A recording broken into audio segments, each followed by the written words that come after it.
Hello students, कैसे हो? सब अच्छा? तो आज जो है ना, हम आपके लिए सॉल्यूशन का फिर से नया लेक्चर लेकर के आए ना। तो सर बार बार नया लेक्चर लेके आते, कभी पुराना भी लेके आया कीजिए ना। तो चलिए हम लोग पुराना भी लेक्चर लेकर के आएंगे। अभी हम लोग क्या पढ़ेंगे भाई? सॉल्यूशन में ही पढ़ने वाले हैं कॉलिगेटिव प्रॉपर्टी। और जस्ट हम इसके पहले वीडियो में आपको बता चुके हैं कि हम जो है ना दूसरा qualitative property elevation in boiling point हम आपको समझाए थे ना। आज हम आपको क्या समझाने वाले हैं? Depression in freezing point of solvent, जिसको हम लोग क्या बोलते हैं? क्रायोस्कोपी। हिंदी में क्या बोलते हैं? तो विलायक के हिमांक में अवनमन। मतलब क्या होगा कि जो हिमांक ठंडा करना होता है ना, तो वो और घट जाएगा। अगर मान लीजिए पहले आप 0 डिग्री पर बर्फ बना रहे थे, तो अब -4 पर बनेगा। अवनमन बनेगा। तो अवनमन मतलब होता है डिक्रीज कर जाना, घट जाना। तो मैं प्रभास पांडे आपके अपने चैनल ग्लांस क्लासेस पे आप लोगों का स्वागत करता हूं। आइए फिर स्टार्ट करते हैं ना। चलिए, तो सबसे पहले हम लोग समझते हैं क्या भाई? तो भाई फ्रीजिंग पॉइंट क्या है ना, कि फ्रीजिंग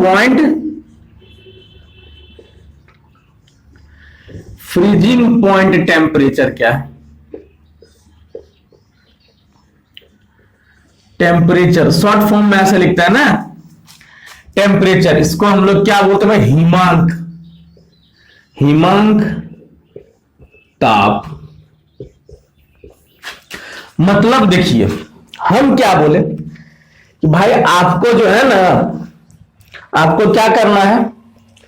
तो लिक्विड को सॉलिड बनाना है। हम बोल रहे हैं कि यहां पे आप एक लिक्विड लीजिए, इसमें लिक्विड ले लिए, कटोरी में पानी लीजिए ना। कटोरी जानते हैं? अच्छा, बोतल बोलिए सर, देहाती जैसा मत बोलिए सर, ठीक नहीं लगता है ना। वाह क्या बात है, आप लोग इंग्लैंड से रह के आए हैं। कल कटोरी, एक बोतल में आप जो है ना, कटोरी में एक कैन लीजिए, आप उसमें जो है ना पानी ले लीजिए। लिक्विड में हम लोग जो है ना वाटर को ज्यादा कंसीडर कर रहे हैं ना।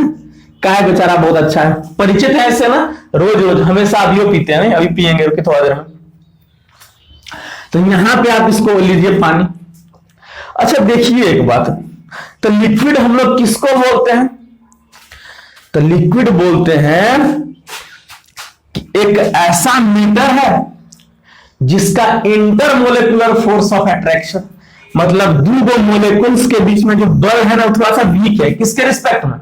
सॉलिड के रिस्पेक्ट में। सॉलिड में क्या है? बहुत प्यार है, एक मोलेकुल का दूसरे मोलेकुल से कस के पकड़ के रखा है। आ जाओ मेरी तरफ भाई, सट के बैठेंगे ना, इतना सट के बैठेंगे कि गैप नहीं होना चाहिए ना। बहुत प्यार है, एक दूसरे को खींच के रख रहा है। लेकिन इसमें क्या है? थोड़ा कम है। और हम आपको एक बात बोल रहे कि इसका एनर्जी ज्यादा है ना, इसके मोलेकुल्स की जो एनर्जी है, लिक्विड के मोलेकुल्स की एनर्जी। देखिए भागने का है ना, यहां थोड़ा सा गिरा दो सब भाग जाएगा, तो ना बात है समझने की। यहां थोड़ा सा आप पानी गिराइए तो वाटर का सब मोलेकुल्स इधर उधर भागेगा। लेकिन आप कोई सॉलिड यहां गिराओ, नहीं भागेगा, वहीं रहेगा ना। हम नहीं भागेंगे इधर उधर। तो इसका एनर्जी जिसके पास ज्यादा होता है ना, वो बहुत बुझबुझ करता है, उछलता बहुत ज्यादा है, तो इसके पास एनर्जी बहुत ज्यादा है ना। अगर एनर्जी किसी के पास बहुत ज्यादा हो, तो इसका ऑर्डरनेस जो होगा ना, ऑर्डरनेस जो होगा वो कम होगा। मतलब बेचारा क्या होगा? तो डिसऑर्डर में होगा। डिसऑर्डर में समझते हैं ना मतलब संस्कारी बच्चा नहीं समझ रहे ना। ऑर्डर ने के एक बार बोल दिया भाई ऐसे करके बैठो, एकदम नहीं तो बैठल रहेगा। बात है सॉलिड क्या है? तुम ईंट को यहां रख दो, बेचारा उसी तरह बैठल रहेगा जिस तरह रखोगे तुम। यहां अभी हम बोले कि कोई सॉलिड चीज रख दो, यहां हम बोले ईंट रखो, रख दे टुकड़ा करके। हम बोले पानी रखो, कभी वो पीछे उधर से गिरेगा, इधर से गिरेगा ना, मतलब उसका ऑर्डरनेस नहीं है। तो भाई डिसऑर्डरनेस है इसके पास। बात क्लियर है? अब तुम क्या बोल रहे हो कि भाई इसको जो है ना सॉलिड बना दीजिए। इसको हम लोग क्या कीजिए? सॉलिड बनाइए। तो क्या करेंगे? फ्रिज में रख देंगे। और क्या, हम लोग इतना थोड़ी दिमाग लगाते हैं ना। तो फ्रिज में जैसे ही आप इसको रखिएगा तो क्या होगा? तो अगर, और सॉलिड के पास एनर्जी कम होता है, इसलिए स्टेबिलिटी ज्यादा है। अस्थाई सॉलिड ज्यादा है ना, बेचारा बैठल रहेगा, जहां उसको धर दीजिएगा ना वहीं बैठल रहेगा जब तक कि आप फिर से लौट के ना आइए ना। लेकिन पानी आप रख दीजिए, लौट के आइएगा, पता नहीं चलेगा कहां चल गया है बेचारा ने। तो उसके पास स्टेबिलिटी नहीं है, मतलब जिसके पास एनर्जी बेसी, स्टेबिलिटी कम, डिसऑर्डरनेस बेसी होगा, मतलब एक क्रम में नहीं होगा। तो जैसे ही आप इसको जो है ना सॉलिड में आइस में कन्वर्ट कीजिएगा, यही बात है ना कि हम इसको आइस में बन गया बेचारा सॉलिड में, तो इसका एनर्जी अभी सॉलिड हो गया ना, तो इससे कम हो जाएगा। मतलब आप क्या एनर्जी कैसे निकालिएगा, तो यहां से हीट के फॉर्म में क्या कीजिएगा, आप एनर्जी इसका बाहर करना स्टार्ट कीजिएगा। तो हीट के फॉर्म में जैसे ही एनर्जी बाहर कीजिएगा, इसका टेम्परेचर क्या होगा, तो हीट ही टेम्परेचर को बढ़ाता घटाता है ना। किसी को आप जो है ना आग पर चढ़ा दीजिए, उसका टेम्परेचर बढ़ जाएगा ना, गर्मी हो जाएगा, बेचारा एनर्जी मिल गया ना, तो इसका टेम्परेचर क्या होगा, ये डिक्रीज हो जाएगा ना। तो हीट इससे आप निकालना चालू कीजिए, तो हीट जैसे ही निकालिएगा इसका सब एनर्जी खत्म ना, बेचारा आ गया। नहीं, आप भी बहुत उछलते हैं ना, पापा आपको पैसे देना बंद कर दिए, सारा एनर्जी भीतर ना, चुपचाप से बैठ जाइएगा, जाइए पापा जो बोलिएगा वही करेंगे ना। तो क्या होगा, तो हीट निकालिएगा, एनर्जी इसका निकाल रहे हीट के फॉर्म में, इसका टेम्परेचर डाउन हो जाएगा। और टेम्परेचर जब डाउन होगा, इसका मतलब क्या है, तो इसका भाई ऑर्डरनेस बढ़ने लगा ना, कि ऑर्डरनेस जो है बात मानने लगेगा, ऑर्डरनेस बढ़ जाएगा, ऑर्डरनेस बढ़ जाएगा। बात समझ में आ रही कि नहीं आ रही, बात क्लियर है कि अगर हम लोग इससे क्या कर रहे हैं, हम लोग हीट इससे बाहर कर रहे हैं ना, तो हम क्या बोलेंगे, अभी तक हम लोग फ्रीजिंग पॉइंट क्या जान रहे थे कि एक ऐसा टेम्परेचर जिस पर कोई लिक्विड सॉलिड में बदल जाए ना, कि द टेम्परेचर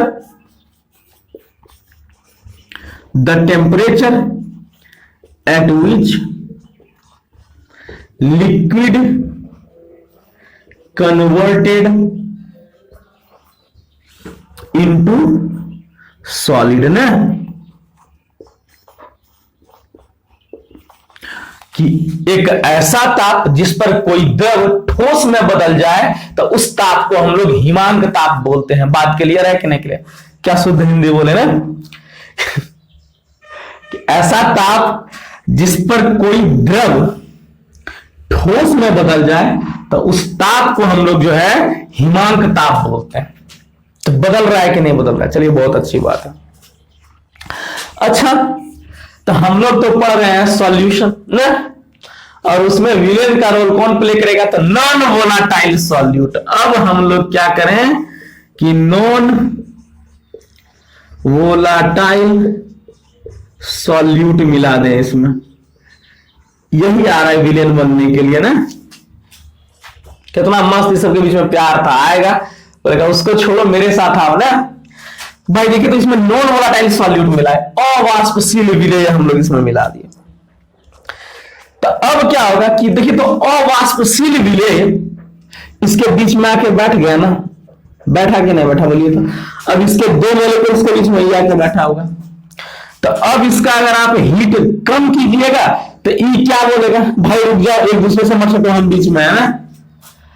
इसको ऑर्डरनेस में आने से रोकेगा कि नहीं रोकेगा, हमको ये बताइए। कि ये मस्त यहां वाला मॉलिक्यूल से यहां वाला मॉलिक्यूल सटना चाह रहा था, ये बीच में विलन का काम कर रहा है, बोल रहा हम नहीं मिलने देंगे तुम दोनों को, याद रखना है, तुम मेरी नहीं हुई तो किसी की हो सकती है। यही बात हो गया ना कि ये नॉन वोलाटाइल सॉल्यूट आके बोलेगा भाई मेरे साथ रहो, बोलेगा ना हम तो अपने जाएंगे, मेरा पहले से है नहीं, बोलेगा तुम मेरी नहीं हुई तो किसी की नहीं आ सकती है, बीच में आके बैठ गया बेचारा ना। तो क्या होगा, तो मतलब क्या हो रहा है कि नॉन वोलाटाइल सॉल्यूट इसके डिसऑर्डरनेस को बढ़ा दे रहा है ना, इसको ऑर्डर में न आने दे रहा है। तो बताइए, तो हम लोग भी थेथर आदमी है ना, बोलेगा नया आने देगा रे, और टेम्परेचर बाहर करो इसका, नहीं और हीट बाहर करो, पूरा हीट आप इसका बाहर करिएगा ना, बोलेगा तू रुको अभी तेरा हम हालत खराब करते हैं। तो क्या होगा, तो टेम्परेचर और डिक्रीज हो जाएगा ना। अच्छा देखिए, तो पहले जो फ्रीजिंग पॉइंट मान लीजिए इसका 0 डिग्री पर आ रहा था, 0 डिग्री पर ही बदल रहा था, किसमें, आइस में। अब क्या होगा, तो आपको और हीट निकालना पड़ेगा, इसे टेम्परेचर और डाउन करना पड़ेगा। अब मान लीजिए -4 डिग्री सेंटीग्रेड पर जो अभी बर्फ बनेगा ना, तो क्या हो गया देखिए तो कि फ्रीजिंग पॉइंट घट गया कि बढ़ गया, तो घट गया बेचारा, 0 से -4 पहुंच गया। तो इसी को हम लोग बोलते हैं डिप्रेशन इन फ्रीजिंग पॉइंट।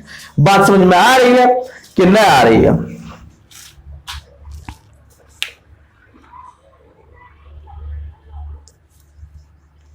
बात क्लियर है? आपको इतना चीज समझ में आया कि नहीं आया? कि चलिए समझाने के लिए था। अब चलिए थोड़ा सा हम लोग आगे बढ़ते हैं ना, थोड़ा सा आगे बढ़ते हैं और डिफाइन करते हैं अब हम लोग थोड़ा स्टैंडर्ड वे में। किसको? फ्रीजिंग पॉइंट टेम्परेचर को ना। कि हम लोग तो अभी तक जान रहे थे कोई दूसरा चीज, अब जानेंगे कुछ दूसरा। कि the freezing point temperature of solvent, the freezing point, the freezing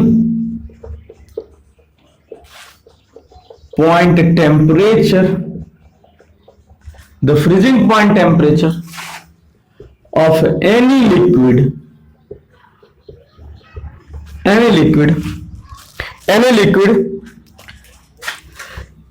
is defined as temperature at which vapor pressure of its liquid, at which vapor pressure of its liquid is equal to, vapor pressure of its liquid is equal to the vapor pressure of, equal to the vapor pressure of corresponding solid ना। मतलब क्या होगा कि किसी भी द्रव का हिमांक ताप वह ताप है जिस ताप पर उस द्रव का वाष्प दाब उसी द्रव के ठोस अवस्था में वाष्प दाब के बराबर हो जाए, हिमांक ताप कहलाता है। बात आई समझ में? कि किसी द्रव का हिमांक ताप वह ताप है जिस पर उस द्रव का वाष्प दाब उसी द्रव के ठोस अवस्था में वाष्प दाब के बराबर हो जाए, उसको हम लोग हिमांक ताप बोलते हैं। बात समझ में आ रही है कि नहीं आ रही है? मतलब हम क्या बोले कि अगर आप यहां पानी लीजिए, वाटर ले लिया, अब एक ऐसा कोई टेम्परेचर था, यहां इसको आइस में बदल दीजिए, यहां वाटर था और यहां आइस था। हम बोले कि कोई तापमान था जिस पर इसका वेपर प्रेशर कुछ आया, और जब आइस बन गया तो यहां भी इसका कुछ वेपर प्रेशर आया, और जिस ताप पर ई वाला वेपर प्रेशर के बराबर हो जाए ना, तो उस ताप को हम लोग इस वाटर का हिमांक ताप बोलेंगे। बात समझ में आई कि नहीं आई ये बताइए। चलिए इसका हम लोग ग्राफ ड्रॉ करते हैं ना। आई होप आपको समझ में आया होगा। तो चलिए यहां पे हम एक ग्राफ ड्रॉ कर रहे हैं कि इधर वेपर प्रेशर है, और वेपर प्रेशर है ना, वाष्प दाब है, और इधर टेम्परेचर है, इधर टेम्परेचर है ना। चलिए तो यहां देखिए, तो हम मान लीजिए ये इसका जो है ना सॉलिड फेज है, सॉलिड है, ठीक है, ये जो है सॉलिड है, सॉलिड सॉल्वेंट है। यहां पे जो है लिक्विड सॉल्वेंट है, pure liquid solvent, liquid solvent ये प्योर है, अभी इसमें कुछ नहीं मिला है। तो हम बोल रहे हैं कि भाई इसका वेपर प्रेशर चाहिए, तो मान लो इसको आगे बढ़ा और यहां छू दिया, ये हो गया ना। मतलब इस ताप पर इस लिक्विड सॉल्वेंट का वेपर प्रेशर इसी लिक्विड सॉल्वेंट के सॉलिड अवस्था में वेपर प्रेशर के बराबर है, तो इसको हम लोग बोलेंगे TF नॉट। मतलब freezing point of pure solvent. TF not क्या हो गया भाई? तो TF नॉट हम लोग इसको बोलेंगे फ्रीजिंग पॉइंट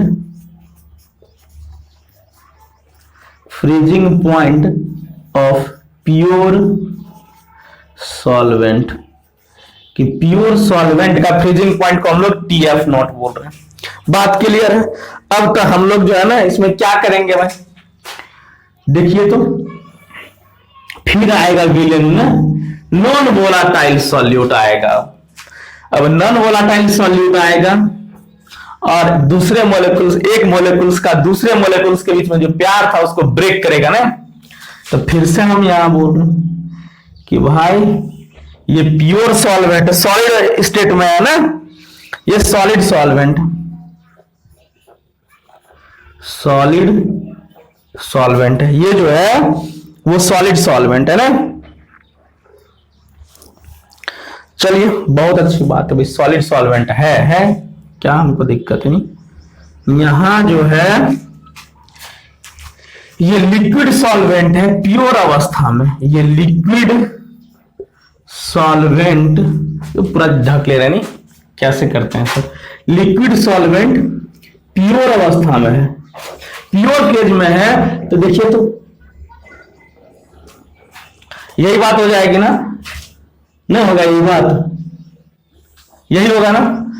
तो यहां वाला जो ताप था इसको हम लोग बोल रहे थे TF0, मतलब प्योर लिक्विड जो है ना उसका जिस ताप पे वेपर प्रेशर इस सॉलिड के वेपर प्रेशर के बराबर था। तो हम लोग तो मानेंगे ना। अब हम कर रहे हैं कि यहां एक और मिला है क्या भाई, तो solvent containing non volatile solute, बार बार लिख रहे हैं नॉन वोलाटाइल सॉल्यूट, बोले कि ऐसा solute containing non volatile solute उन्हें मिला दिए इसमें ना। अब हम लोग जो है मिला है इसको, नॉन वोलाटाइल सॉल्यूट जो है ना मिला है इसमें ना, नॉन वोलाटाइल सॉल्यूट मिला है ना। चलिए अब क्या होगा, तो आपको पता है कि नॉन वोलाटाइल सॉल्यूट जब मिलाते हैं इसका वेपर प्रेशर कम हो जाता है, तो वेपर प्रेशर डाउन हो गया।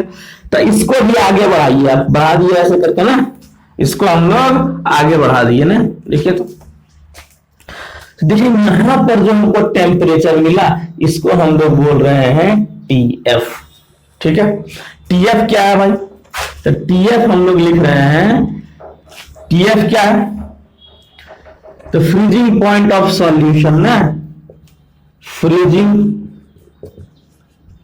पॉइंट ऑफ सॉल्यूशन, सॉल्यूशन का फ्रीजिंग पॉइंट है ना जो नॉन वोलाटाइल सॉल्यूट कंटेन कर रहा है। तो फ्रीजिंग पॉइंट घट गया ना, देखिए तो फ्रीजिंग पॉइंट आपका जो है घटा है ना, फ्रीजिंग पॉइंट पीछे चला आया है, ये बात देखिए, फ्रीजिंग पॉइंट जो है वो पीछे चला आया है। तो हम आपसे पूछेंगे भाई कितना डिप्रेशन हुआ है, कितना अवनमन हुआ है, तो डिप्रेशन इन फ्रीजिंग पॉइंट अगर हम आपसे पूछें, depression in freezing point, depression में कितना कमी हुआ है, हिमांक में अवनमन कितना हुआ है, हिमांक में अवनमन, तो इसको लिखेंगे डेल्टा TF, और ये बराबर हम लोग लिखेंगे क्या, तो TF0 माइनस TF ना।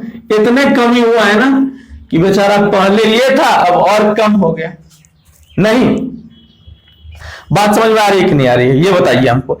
अगर आपको नेगेटिव में चाहिए तो आपको क्या कीजिएगा, तो फाइनल में से इनिशियल घटाइए, ऐसे अगर हम भाई नेगेटिव हमको चाहिए कि देखिए तो टी, अगर हमको इसमें जो है ना नेगेटिव चाहिए, कि नेगेटिव में जो है TF0 माइनस, यहां देखिए तो TF0 माइनस TF, यही बात है ना। इतना कमी हो गया है, हिमांक में इतना अवनमन हुआ है, इतना बात क्लियर है। कितना अवनमन हुआ है, यही बना, यहां जो गैप हमको मिला है इतने तो अवनमन हुआ है ना, इतना से घट गया बेचारा। तो फिर हम वही बात लिखेंगे कि फ्रॉम द एक्सपेरिमेंट, एक्सपेरिमेंट से ऐसा देखा गया है, इधर थोड़ा सा मिटा दे, थोड़ा मिटाए इसको, दिख रहा है आप लोगों को, इसका स्क्रीनशॉट आप लोग ले लीजिए, ले सकते हैं स्क्रीनशॉट ना। अब हम इसको मिटा दे रहे हैं,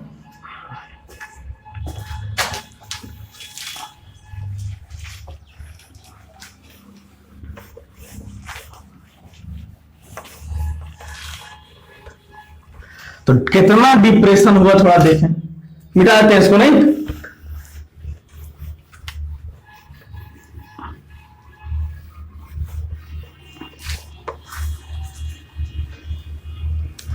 देखिए तो ये जो है, तो फ्रॉम एक्सपेरिमेंट, फिर हम वही बात लिख रहे हैं, ये भाई ऐसा नहीं एक्सपेरिमेंट करके देखा गया है, ये मत बोलेगा सर कहां से आया, फ्रॉम एक्सपेरिमेंट, प्रयोग से, फ्रॉम एक्सपेरिमेंट, प्रयोग करके ऐसा देखा गया कि जो डेल्टा टीएफ है कि हिमांक में जो अवनमन है वो डायरेक्टली प्रोपोर्शनल हुआ किसके भाई, तो मोललिटी, नाम सुने हैं ना, सुने होंगे, ये क्या होता है, तो mole of solute, mole of solute divided by mass of solvent, mass of solvent in KG ना। बात याद रखिए, बात आ रही समझ में कि जो मोललिटी है उसको हम लोग क्या बोलते हैं भाई, तो mole of solute divided by mass of solvent in KG, माने केजी में इसका कितना मास है ना। अच्छा देखिए, तो ये डेल्टा टीएफ मोल पर डिपेंड कर रहा है, मतलब ही क्वालिटेटिव प्रॉपर्टी है ना। बात आ रही समझ में कि देखो, तो delta TF mole of solute पर, नेचर ऑफ सॉल्यूट पर नहीं डिपेंड कर रहा है, तो इसी को तो हम लोग क्वालिटेटिव प्रॉपर्टी कहते हैं ना। तो मतलब डेल्टा टीएफ क्या है, क्वालिटेटिव प्रॉपर्टी है। तो डेल्टा टीएफ जो होगा बराबर क्या लिखेंगे हम लोग, के एफ इंटू एम। इतना में कोई दिक्कत तुम लोगों को।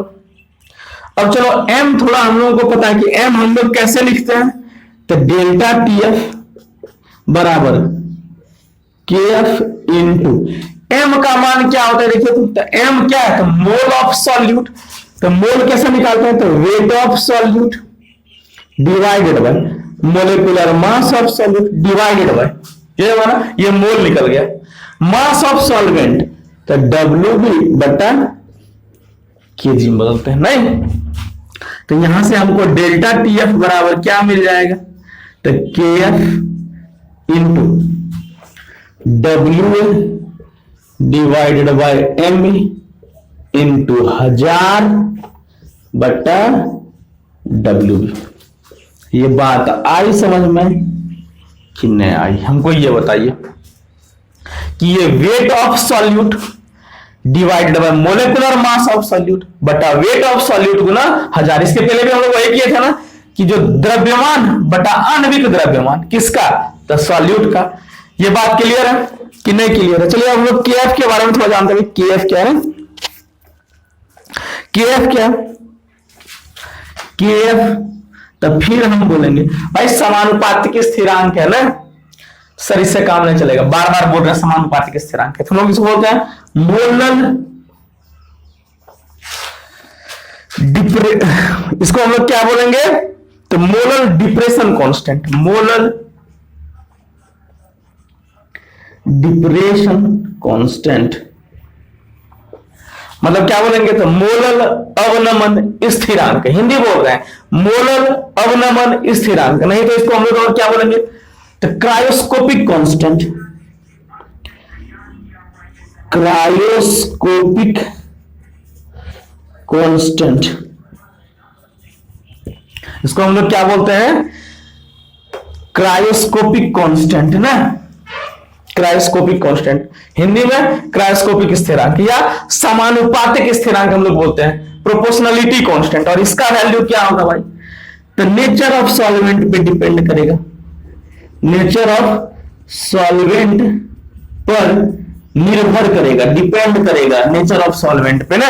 और ये हमेशा गिवन होगा, सवाल में जो है ये आपका दिया हुआ रहेगा। ये बात आ रही समझ में कि नहीं आ रही है, ये बताइए हमको। जहां WA क्या है, तो mass of solvent, solute, molecular mass of solute और मास ऑफ सॉल्वेंट ना, मतलब विलेय का द्रव्यमान, विलेय का आणविक द्रव्यमान और द्रव्यमान विलायक का द्रव्यमान ना। इतना बात क्लियर है कि नहीं। केएफ का यूनिट अगर हम आपसे पूछें कि बताइए भाई केएफ का यूनिट क्या होगा, तो वही होगा ना के एफ का यूनिट क्या होगा?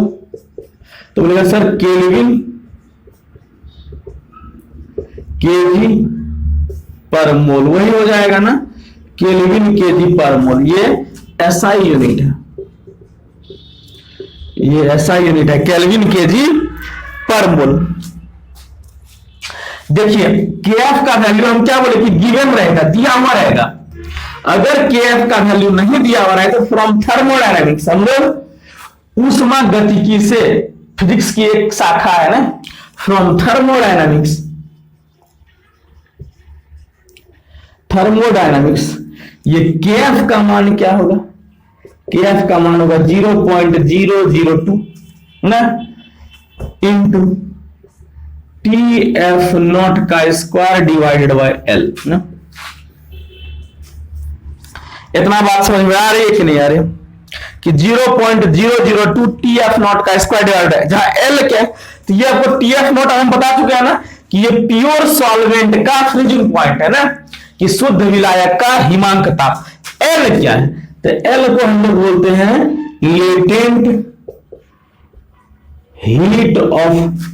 लेटेंट हीट ऑफ फ्रीजिंग, कि हिमांक की गुप्त ऊष्मा में लेटेंट हीट ऑफ फ्रीजिंग। ये किसमें आपका दिया हुआ रहेगा? लेटेंट हीट ऑफ फ्यूजन होगा फ्रीजिंग। ये गिवन किसमें रहेगा? तो कैलोरी पर ग्राम में ना, ये किसमें हमेशा दिया हुआ रहेगा? तो कैलोरी पर ग्राम। ये किसमें दिया हुआ रहेगा? तो ये तो आपको पता है टेम्परेचर है केल्विन में ना, ये केल्विन में दिया हुआ रहेगा, और ये कैलोरी पर ग्राम में। उसी तरह हम जो इसके पिछले वीडियो बनाए थे उसमें केबी था, तो वहां भी लेटेंट हीट ऑफ वेपोराइजेशन लिखे थे, और किसमें दिया हुआ रहेगा? तो कैलोरी पर ग्राम में। इतना बात आई समझ में या नहीं आई? इस डिप्रेशन इन फ्रीजिंग पॉइंट को समझने में अगर कहीं कोई दिक्कत है तो आप हमको फिर से कमेंट करके बताइए। और अभी हम लोग क्या करेंगे? तो करेंगे भाई सवाल है ना, मिटा दें इसको। आप लोग स्क्रीनशॉट ले लिए। अच्छा एक चीज और इसमें थोड़ा सा देखें तो, इसका यूज हम लोग कहां करते हैं भाई? इसका यूज हम लोग जो है इधर मिटाएं, एंटी फ्रिज सॉल्यूशन बनाने में करते हैं। एंटी फ्रिज, थोड़ा सा मिटा रहे हैं इसको ना, एंटी फ्रिज सॉल्यूशन, कि भाई ये इसका कहां यूज होगा? देखिए कहां यूज होगा इसका, एंटी फ्रिज सॉल्यूशन।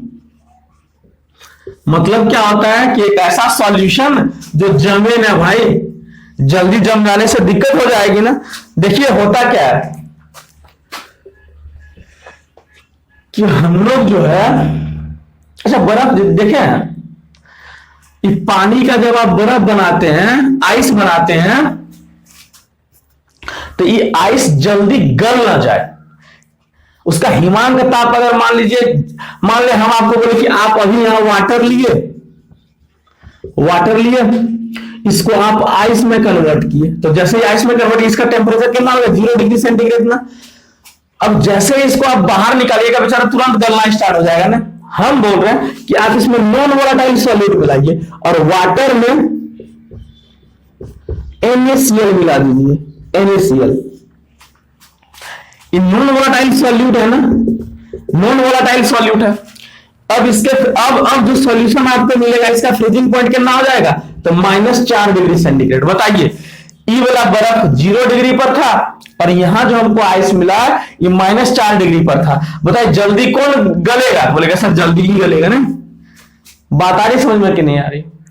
और देखिए एक बात कि हम लोग गाड़ी के रेडिएटर में, गाड़ी का जो रेडिएटर होता है उसमें हम लोग डालते हैं पानी, काहे बाय? तो बेचारा गलिया ठंडा रहे ना, दिमाग उसका ठंडा रहे, उसका जो है दिमाग ठंडा रहे। अब क्या होगा कि दूसरा कंडीशन हम बता रहे हैं, पहला है ना कि वाटर में हम लोग NaCl मिलाएंगे एंटी फ्रिज सॉल्यूशन के लिए।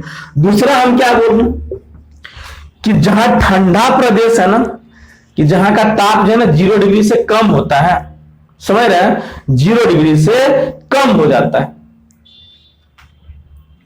तब जैसे गाड़ी घोड़ा में पानी डालेगा बेचारा सब, तो रात में क्या होगा? ठंडा होकर के बेचारा बनेगा बर्फ, और रेडिएटर वाला पाइप देगा, फाड़ देगा ना, फाड़ेगा ना। काहे? तो जब आइस बनता है तो उसका टेम्परेचर, उसका वॉल्यूम जब बढ़ जाता है ना, अब देखिए इसमें मिलाता है भाई इथाइलिन, इथाइलिन ग्लाइकॉल, किसके साथ? तो वाटर के साथ मिला देता है क्या? तो इथाइलिन ग्लाइकॉल पनिया मिला देता है। तो होगा इससे क्या? तो ये क्या करता है कि जो पानी 0 डिग्री पर जमना स्टार्ट हो रहा था ना, अब वो पानी -10 डिग्री पर जमेगा। मतलब पानी बच गया ना, बचा लिया भाई इथिलीन ग्लाइकॉल। इसको बोला कि भाई तुमको हम जमने नहीं देंगे, इसको तो एंटी फ्रीज बोला है ना। तो ये जो है ना कोल्ड प्रदेश में, ठंडा उंडा वाला बहुत होता है ना, जहां बहुत ठंडा होता है, जहां का टेम्परेचर जो है 0 डिग्री से कम हो जाए, तो गाड़ी के रेडिएटर में हम लोग जो है वाटर का इथाइलिन ग्लाइकॉल के साथ मिला देते हैं ताकि पानी जल्दी जमे ना, और इसको हम लोग बोलते हैं एंटी फ्रीज सॉल्यूशन। बात क्लियर है? इसको ही बोलते हैं एंटी फ्रीज सॉल्यूशन। बात समझ में आई कि नहीं आई? बात क्लियर है? चलिए मिटा दें इसको और अब सवाल करें। आई होप आप सबको समझ में आया होगा ना। मिटाएं, चलिए मिटाते हैं।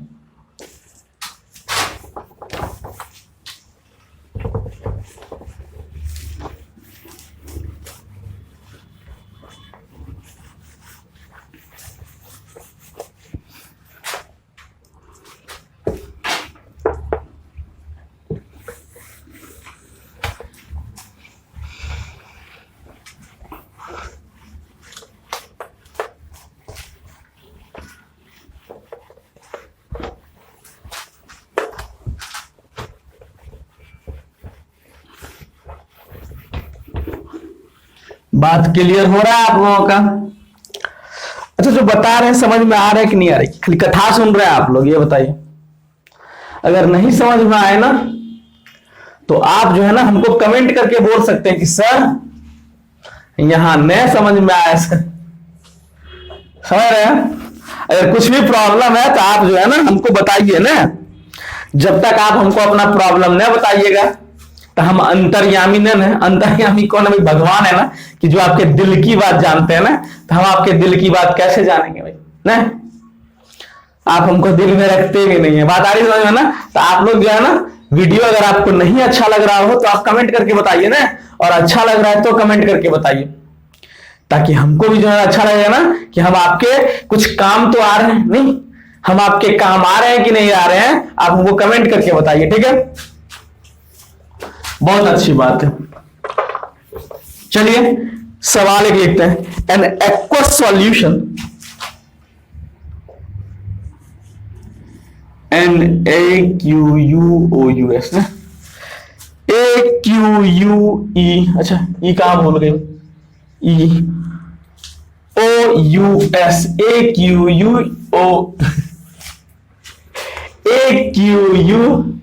AQUEOUS, aqueous, an aqueous solution.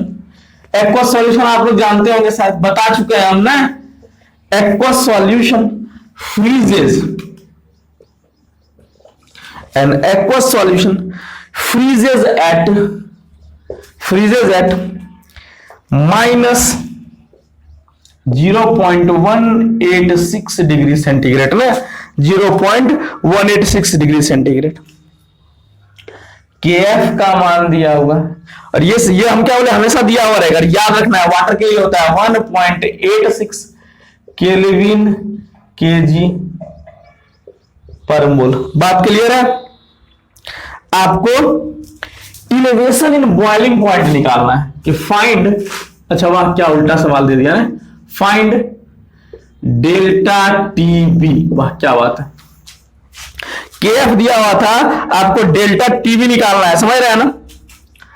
चलिए, तो डेल्टा TF ई बराबर क्या होता है? तो KF इंटू M ना। डेल्टा TF जो होता है वो कितना होता है? तो KF इंटू M।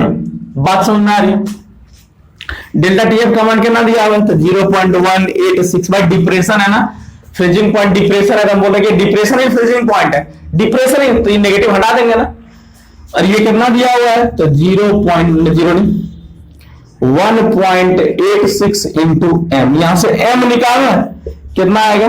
तो 0.186 डिवाइडेड बाय 1.86 कितना आएगा? 10 आएगा। यहां से आ जाएगा कितना? 0.1 मोल पर केजी ना, मोलिटी यही होता है ना। अब देखिए डेल्टा टी भी निकालना है, पर निकाल दो डेल्टा टी भी बराबर क्या होता है, तो केवी इंटू एम। आपको केवी का मान पता है ना, 0.52 इंटू 0.1 में कितना आ जाएगा, तो 0.052 क्या केल्विन में 0.052 डिग्री सेंटीग्रेड लिखे, केल्विन बात बराबर ही हो जाएगी ना, केल्विन लिखो या डिग्री सेंटीग्रेड लिखो। ये तो बच्चा वाला सवाल था ना। चलिए दूसरा सवाल दे रहे हैं आप, ये तो बच्चा वाला था, ये नोट कर लिया इसको कि भाई के एफ दिया हुआ है तो डेल्टा टी भी फाइंड करो, एम निकाल लेंगे ना। मजाक कर दिए सर ने।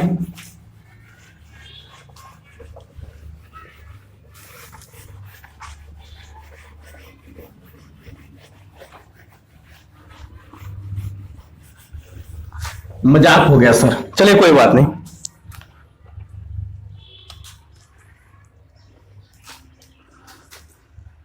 देख क्या लिखा हुआ है कि what should be the freezing point, what should be the freezing point, what should be the freezing point, what should be the freezing point of aqueous solution, of aqueous solution, what should be the freezing point of aqueous solution containing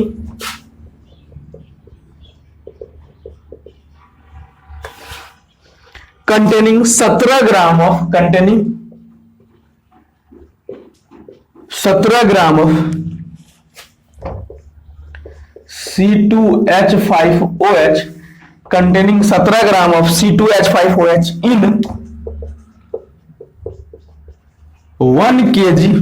in 1 kg of water. बोल रहा है देखिए तो कि इसका freezing point क्या होगा, जहां KF दिया हुआ है कितना, तो 1.86 केल्विन केजी पर मोल ने। बोल रहा है कि इसका जो है ना फ्रीजिंग पॉइंट हमको बताइए, और पानी में कितना घोल दिया है, 17 ग्राम C2H5OH ना, 17 ग्राम C2H5OH का घोला हुआ है, तो इसका जो है ना फ्रीजिंग पॉइंट हमको बताइए। देखिए तो सब कुछ दिया हुआ है, डेल्टा TF बराबर, फॉर्मूला क्या जानते हैं हम लोग, KF इंटू एम ना। इससे मन नहीं भरा, लिखेंगे KF इंटू WA बटा M इंटू 1000 बटा WB। बात समझ में आ रही है? चलो यहां सारा वैल्यू दिया हम पुट करते हैं ना, 1.86 गुना कितना दिया हुआ है, तो वेट ऑफ सॉल्यूट 17, 12 गुना 24 और 5 29, 29 और 31, 30 और 16 46 हो जाएगा ना। कितना होगा, 46। इसका मोलिकुलर मास ये होगा, देखो 12 गुना 24 और 5 29 और 31 और 6 46 ना, डिवाइड बाय 1000 बटा 1 केजी दिया हुआ है ना, तो यहां भी लिखेंगे 1000 में 1000 को मार देगा। समझ रहे हैं ना कि ये 1000 को मार देगा। तो यहां से डेल्टा TF का मान मेरा कितना आ गया है, देखिए तो कैलकुलेट कीजिएगा तो 0.69 ये डेल्टा TF है ना। अच्छा डेल्टा TF का फॉर्मूला हम लोग जानते हैं ना, क्या जानते हैं भाई, देखिए तो TF नॉट माइनस TF बराबर 0.69। अच्छा पानी है, पानी कितना डिग्री पर फ्रीज हो जाता है, 0 डिग्री माइनस TF बराबर 0.69। तो यहां से TF बराबर क्या आ जाएगा, माइनस 0.69 डिग्री सेंटीग्रेड। बात क्लियर है या नहीं, ये बताइए। ये आप लोगों को समझ में आया कि नहीं आ रहा है, हमको ये बताइए आप लोग। बात क्लियर है, बात समझ में आ रही है। चलिए दूसरा सवाल है, यहां क्या बोल रहा है कि वो पानी में जो है ना 17 ग्राम जो इथाइल अल्कोहल मिला दिए हैं, तो उस पानी का फ्रीजिंग पॉइंट कितना हो जाएगा, यही बोल रहा है कि 1 केजी जल में 17 ग्राम इथाइल अल्कोहल मिलाने से उसका हिमांक ताप बताएं, जहां KF दिया हुआ है ना। दूसरा सवाल है, मिटाए इसको।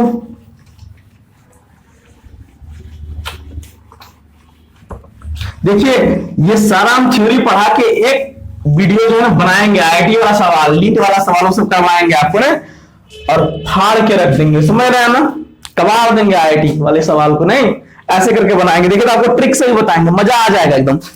What percent of glucose solution in water had same freezing point as 1% of urea solution by weight? देखिए तो क्या बोल रहा है कि what percent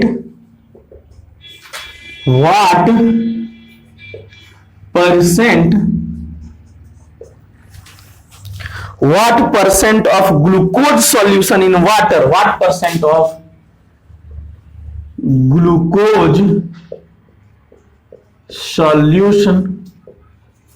glucose solution in water, what percent of glucose solution in water has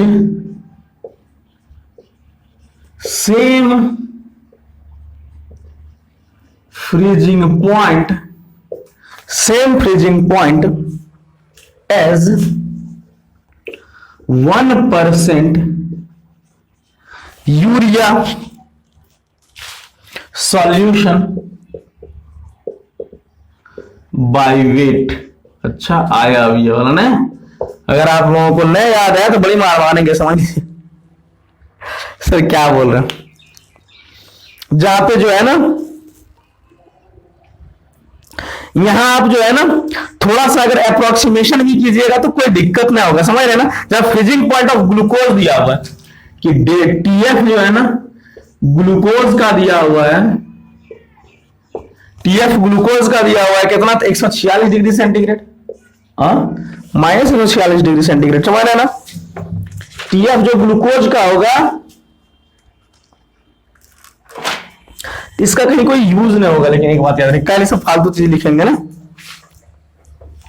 क्या बोल रहा है कि दोनों का फ्रीजिंग पॉइंट जो है ना, फ्रीजिंग पॉइंट टेम्परेचर दोनों का बराबर है, मतलब ये दोनों सॉल्यूशन है ना, इसका क्या तो देखिए, तो डेल्टा टीएफ किसका, तो ग्लूकोज सॉल्यूशन का, ये बराबर होगा delta TF of urea solution का।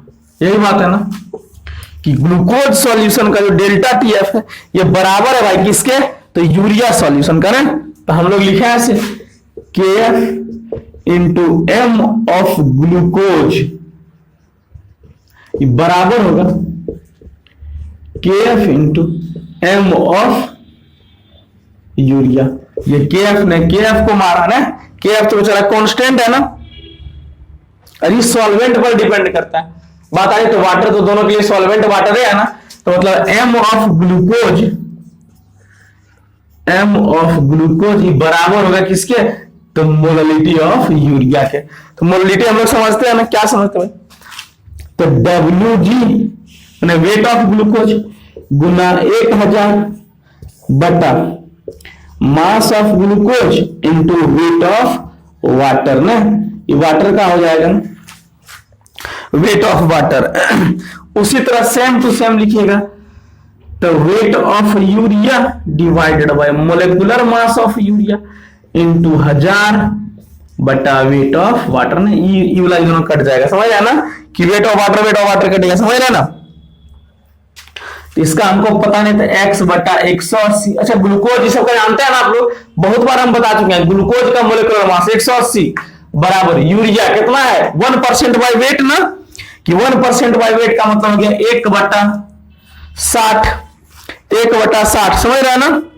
काटिए यहां से 3, मतलब x बराबर क्या आ गया 3%। बात आ रही समझ में कि 3% जो है ना, 3% बाय वेट। यहां भी अगर हम 100 से भाग देते हैं, गुना करते हैं 100 से, यहां भी गुना करते हैं 100 से, 100 से मारता ना, मतलब इतना परसेंट बाय वेट आया था, मतलब परसेंटेज का ही वैल्यू कैलकुलेट कर रहे हैं ना। ये बात आपको समझ में आ रही है कि नहीं आ रही है, ये बताइए। चलिए तो इसको हम आज यहीं रोकते हैं, और हम नेक्स्ट वीडियो फिर आपके लिए लेकर के आएंगे, उसमें 4th क्वालिटेटिव प्रॉपर्टी आपको पढ़ाएंगे, ऑस्मोटिक प्रेशर ने। मजा आएगा पढ़ने में, समझ रहे ना।